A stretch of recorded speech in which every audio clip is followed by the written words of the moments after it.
Every single goddamn scene with Baby Groot is too goddamn good. He is a small, adorable potato twig guy, and he needs to have his own mini TV series because he's cute. Guardians of the Galaxy continues the adventures of the original Guardians. We have them now as recognized as official, space people that fight evil or whatever for money. So you see them in a random adventure, but in the middle of this random adventure, they actually discover Star-Lord's dad. And now Peter can finally figure out what the hell happened with his family and what their relationship is.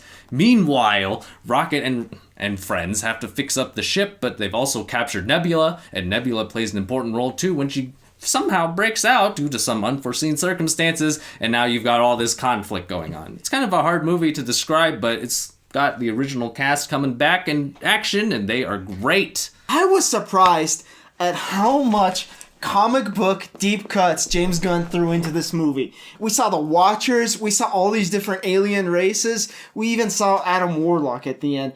There was so much comic book goodness. It made my nerdy feelings just go everywhere. This movie is awesome. The intro scene alone is one of the best I've seen ever. You have the Guardians fighting this big squid octopus thing, and the whole time the camera's focusing on Baby Groot, the most adorable, most fun thing in this movie. Like, even the movie makes fun of the fact that he's so adorable. Like, they're self-aware of it. There's a scene where the Ravager's like, should we kill him? No, he's too adorable to kill. Like, the movie is self-aware, and it's just awesome. This is a movie that can somehow juggle me holding back my tears and me holding back my tears because I'm laughing my ass off because of some stupid thing that they did. I actually like Nebula now because of this movie. And she's just a bald bimbo. And now she's good. She has character development. You actually understand why she's such an asshole. Like Rocket Raccoon, you get to delve into more of his history and what he's doing. Yondu is a fucking badass. He has some glorious scenes too. If you thought his arrow was really cool in the first movie, you are gonna cream yourself when you see what he does in this movie. Chris Pratt nails Star-Lord on the head the way Robert Downey Jr. nails Iron Man.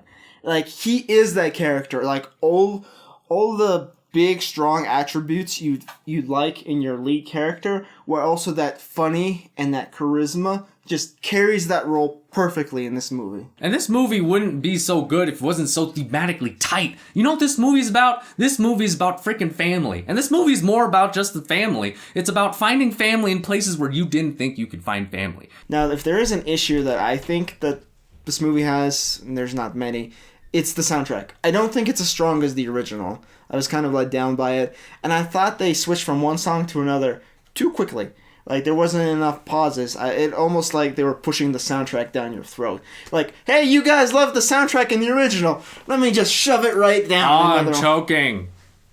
Yeah, no, I'd agree with that. I wish they spent more time with each song rather than just sort of whirlwind tour through them. And none of them having the same amount of impact as Hooked on a Feeling. Well, I don't know. I guess there's so many 80s songs that you can go through without exhausting the entire catalog. So, overall, Guardians is a thrill from start to finish with very few flaws and overall a really fun journey. We think you're going to have a fun time with this movie. I give it a 9 out of 10. It's got a few flaws, but nothing that will detract from the overall experience. You might even learn something from this movie.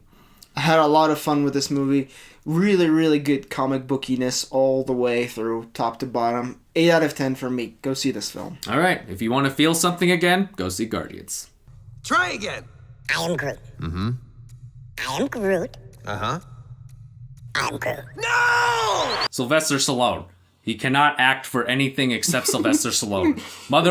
He got put out in outer space as some Ravager, and all I see is Sylvester Stallone and his crooked ass nose. That guy didn't need a single piece of makeup. Yeah. Because of his nose. He's alien enough.